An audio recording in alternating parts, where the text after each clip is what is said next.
পেয়েছি গো। কি রে? বোধহয় চ্যাং মাছ। মাটান।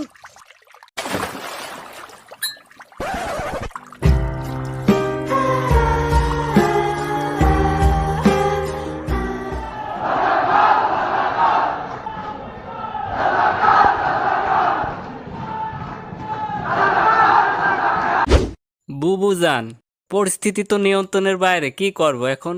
ব্যাপার না, কুত্তাগুলা ছেড়ে দাও।